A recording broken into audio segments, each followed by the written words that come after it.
दम है तो आप अकेले लड़के दिखाइए।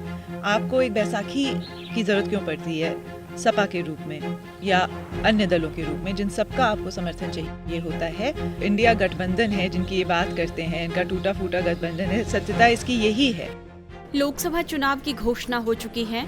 लखनऊ, रायबरेली, अमेठी समेत यूपी की 14 सीटों पर 5वें चरण में 20 मई को मतदान होना है।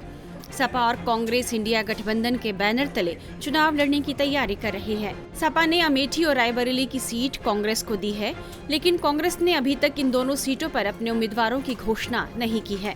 लोगों में इसी बात को लेकर उत्सुकता बनी हुई है कि क्या गांधी परिवार अपनी परंपरागत सीट अमेठी और रायबरेली से राहुल गांधी और प्रियंका गांधी को चुनावी मैदान में उतारेगी या फिर किसी और को मौका देगी।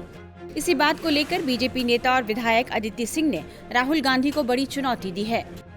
यदि इतनी ही जनता की पुकार है तो आप बताएं, आपने अभी तक प्रत्याशी घोषित क्यों नहीं करें? चुनाव घोषित हो गया है रायबरेली अमेठी से, और यदि आप इतने आश्वस्त हैं अपनी जीत के और जनता की बड़ी भारी पुकार है वहाँ की, तो आपको हर बार गठबंधन करने की वहाँ क्या ज़रूरत पड़ती है?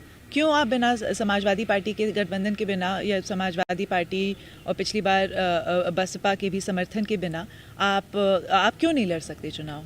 अगर दम है, और ये स्मृति ईरानी जी ने भी कहा था कि दम है, तो आप अकेले लड़के दिखाइए।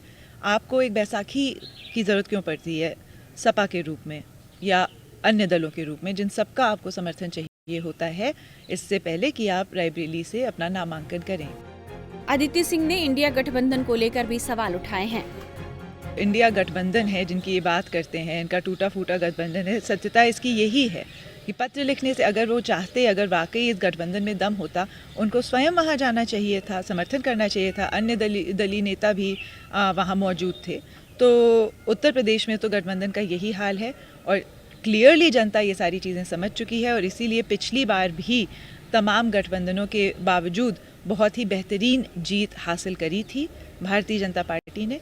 और इस बार क्योंकि पिछले 5 साल में जो सारे काम हुए हैं, चाहे वो केंद्रीय सरकार के हों, चाहे वो सूबे की सरकार के हों, चाहे वो, और मैं तो कहूँगी हमारे डबल इंजन के जो सरकार के सारे काम हुए हैं, जनता उनसे बहुत खुश है। जनता ने काम देखा है, काम की सराहना करी है, और इस बार तो जितनी सीटें पिछली बार पाए थे उससे भी ज़्यादा सीटें पाएंगे, और निश्चित रूप से रायबरेली और अमेठी भी इस बार भारतीय जनता पार्टी की झोली में जाएगी। आखिर कौन है ये अदिति सिंह जो राहुल गांधी पर इस कदर हमलावर हैं? अदिति सिंह रायबरेली सदर की बीजेपी विधायक हैं। वे इस सीट पर 2 बार विधायक चुनी गई हैं। अमेरिका की ड्यूक यूनिवर्सिटी से वे मैनेजमेंट में मास्टर्स कर चुकी हैं। गौर करने वाली बात यह है कि अदिति बीजेपी से पहले कांग्रेस में रह चुकी हैं। रायबरेली सदर विधायक अदिति सिंह कांग्रेस के सिंबल पर ही रायबरेली सदर की सीट जीतकर आई थीं। उन्होंने करीब 90,000 वोटों से कांग्रेस को जीत दिलाई थी। अदिति सिंह कांग्रेस की वरिष्ठ नेता सोनिया गांधी का गढ़ माने जाने वाली रायबरेली सदर से कांग्रेस के टिकट पर 2017 में पहली बार विधायक बनी थी। सिंह के पिता स्वर्गीय अखिलेश सिंह भी सदर में कई सालों तक कांग्रेस से विधायक थे। वे गांधी परिवार के बेहद करीब माने जाते थे। बाहुबली रहे अखिलेश सिंह ने पार्टी से बगावत की थी और इसके बाद निर्दलीय और पीस पार्टी से चुनाव लड़े थे। बाद में उनकी बेटी अदिति सिंह ने उनकी राजनीतिक विरासत को संभाला। मोदी लहर के बावजूद वह रायबरेली सदर सीट से कांग्रेस के टिकट पर चुनाव जीत गईं। लेकिन बाद में वे अपने पिता के नक्शे कदम पर चली और कांग्रेस से बगावत कर यूपी विधानसभा चुनाव से ठीक पहले नवंबर 2021 में बीजेपी में शामिल हो गईं।